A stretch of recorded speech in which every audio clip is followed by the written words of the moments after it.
আজকে অফিস শেষ করে হুট করে ক্যাম্পাসে গিয়েছিলাম। ক্যাম্পাস খুব স্মৃতির জায়গা। এখানে গিয়ে ভালো স্মৃতিগুলো যেমন মনে পড়লো, তেমনি কিছু মন খারাপের কথাও মনে পড়ে গেল। আমি যেহেতু বিভাগে বেশ ভালো রেজাল্ট করেছিলাম, আমার স্বপ্ন ছিল যে আমি হয়তো এই ক্যাম্পাসের একটা অংশ হতে পারবো, কিন্তু সেটা হয়ে ওঠেনি। কিংবা পেশাগত জীবনে যতটা সাফল্য পাওয়ার কথা ছিল ততটা আমি পাইনি। সবার চোখে সমাজ যেভাবে দেখে সেভাবে আসলে খুব সফল হয়ে ওঠেনি। এ ব্যাপারেই একটা কথা বলি। আমার পরিচিত বেশ কয়েকজন নারী আছেন, আত্মীয়, সহপাঠী, আমার ছাত্রী এবং আরও অনেকেই, যারা পেশাগত জীবনে ভালো অবস্থায় থাকার পরেও চাকরি ছেড়ে দিতে বাধ্য হয়েছে। তাদের অনেকের শিশুদের দেখাশোনার কেউ নেই, কিংবা নানা দায়িত্বের কারণে তারা তাদের পেশা জীবন আরও সামনের দিকে এগিয়ে নিতে পারেননি। এমনকি কয়েকজন আছেন যারা খুব ভালো ছাত্রী হওয়া সত্ত্বেও পেশা জীবন শুরুই করতে পারেননি, প্রায় একই কারণে, কিংবা পরিবার বা স্বজনদের সহযোগিতা না পাওয়ার কারণে। যে সকল নারী শিশু বা পরিবারের দায়িত্ব পালনের জন্য নিজের পেশা, অর্থনৈতিক স্বাধীনতা, স্বপ্ন বিসর্জন দিয়েছেন অথবা দিতে বাধ্য হয়েছেন, অথবা স্বেচ্ছায় নিজের জন্য হোম মেকারের জীবন বেছে নিয়েছেন, তাদেরকে আসলে অনেক সময়ই আমরা অনেকেই ছোট করে, তুচ্ছ তাচ্ছিল্য করে কথা বলি।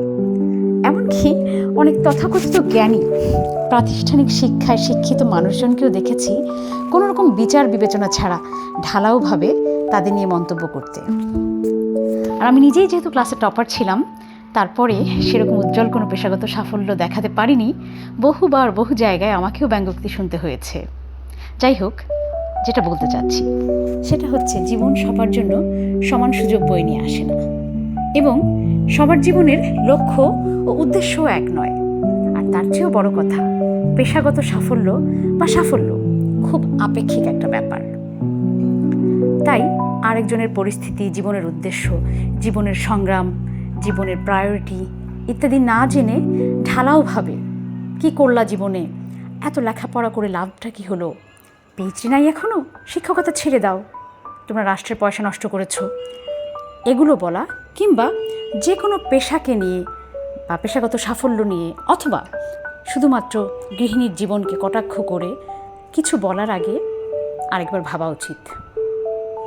আরেকটা কথা, যারা হোম মেকিংকে কিংবা বাচ্চা কাচ্চা পালন করাকে ছোট করে দেখেন, তাদের জন্য বাচ্চা লালন পালন করা খুবই কঠিন একটা কাজ।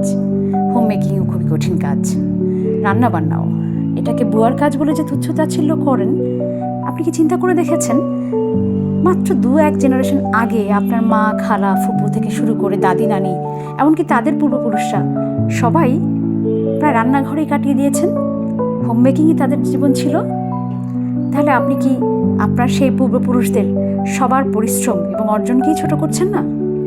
তাই সবার সাফল্যকে মেপে ফেলার আগে, অন্যদেরকে ছোট করার আগে, ছোট করে কটাক্ষ করে তাচ্ছিল্য করে কিছু বলার আগে প্লিজ আরেকবার ভাববেন। ধন্যবাদ।